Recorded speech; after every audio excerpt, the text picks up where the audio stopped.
two different coaches. One's been to the final in first 2 years in the league, and we know Paul Maurice among the all-time leaders. What do you appreciate about both guys, Scotty?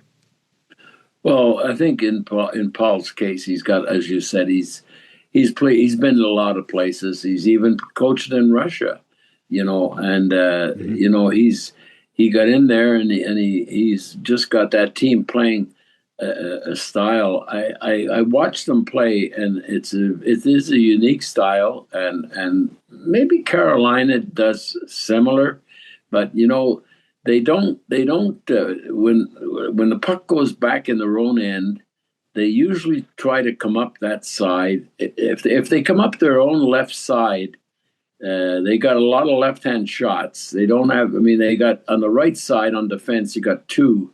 You got Seth Jones, and you've got the other big guy, Nicola. No, he's a left-hand shot. No, Okay. Captain. Ekblad? Ekblad and here are left-hand shots. Schmidt's a left-hand shot, but he plays the right side with Kulikov, and sometimes Kulikov. So what they do when they come up the ice, they're very disciplined, and they don't lose a lot of pucks in the neutral zone, because what they do, it's a really tough thing to defend. They come up, and it's better if you're a left-hand shot coming up that side. Although even I've seen Jones takes hard shots, rim. They call them the rim. The rim is when the puck goes down the wall on the same side. It goes around behind the net, and if it's higher than on the ice, it's pretty difficult for the goalie, because you got to be careful. He could, he's hard to control it, and that puck goes around the boards and comes up the right side. And usually, and you see, like if let's take Jones or Ekblad, they're not carrying the puck up. Okay, so they know though that when they get to that center line, that puck is being rimmed around fast and hard, and they get to the halfway between the blue line and the goal line, and they usually have another forward with them. So when they get the puck on the sidewall. They call it the wall. I mean, it's the boards, but the sidewall, let's call it that. When they get that puck there, they got two guys there, and the other team usually has one. And now it's hard to get it out. And if they can't make a play at the net, or they don't see anything open, what do? They rim it back to behind the net. And behind the net is the play that he did a lot of great things, and he's got all kinds of records. But I don't ever remember a player that developed playing behind the net as well as Wayne Gretzky. Mm-hmm. That was.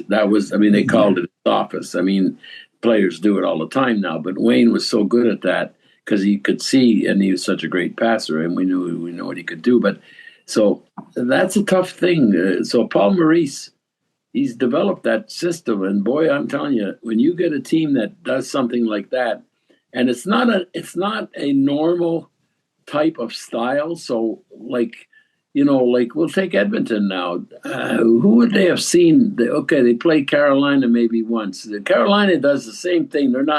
Maybe they didn't have as many high-end players, and they didn't. They've had good runs in the playoffs, but it's a tough place.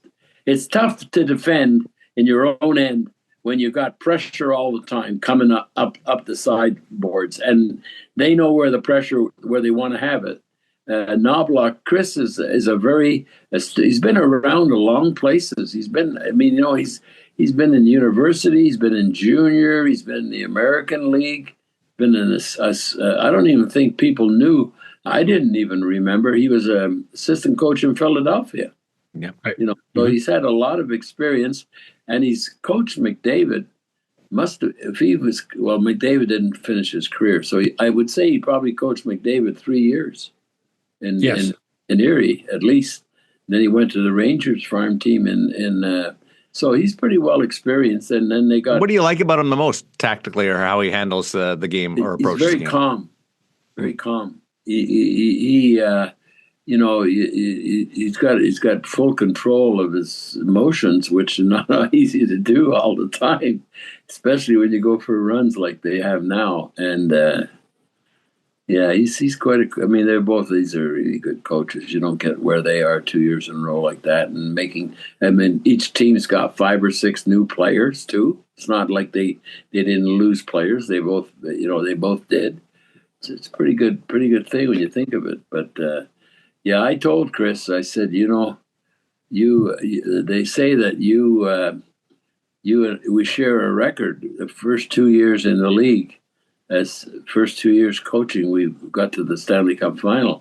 But I said, you've already broken it. But I said, I got one record. I said, some people say, oh, records are made to be broken. I really want this record to be broken, but it's not going to be broken, and I don't like it. I said, I lost 12 games in a row. Yeah. I want to tell you, it's amazing. I went to see Glenn Hall. Did you? I went to see Glenn. I called his son, and he's in a assisted living. They got him off the farm, because he's 94 in October, and wow. I'm 92 in September. So we always kid each other. And he said, I had to teach you a lot about the game. And I said, I know, thank you.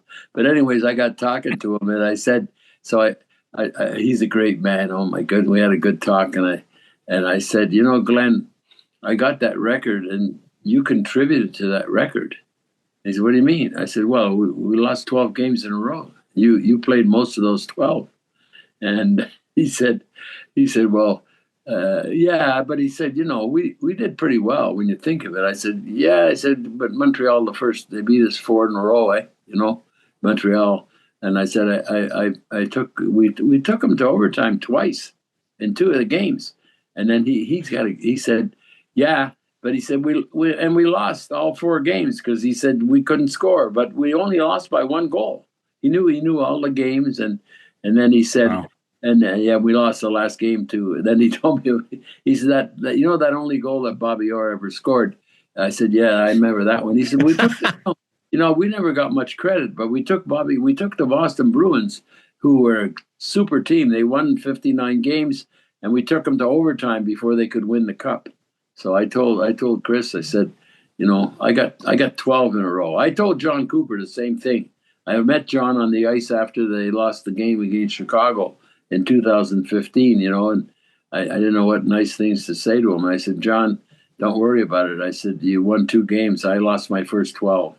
And then look what he did. After that, he won a couple of cups. But John, people don't realize, you're not defending what we were doing, but we had about 4, each of the 6, and you would know, but each of the 6 expansion teams played together, but we got 4 NHL players in the draft. Right. And the rest we got. I mean, the American League was good in those. A lot of players were in the American League. The only reason they were in there because they couldn't score as much as the other guys, and there was only 6 teams.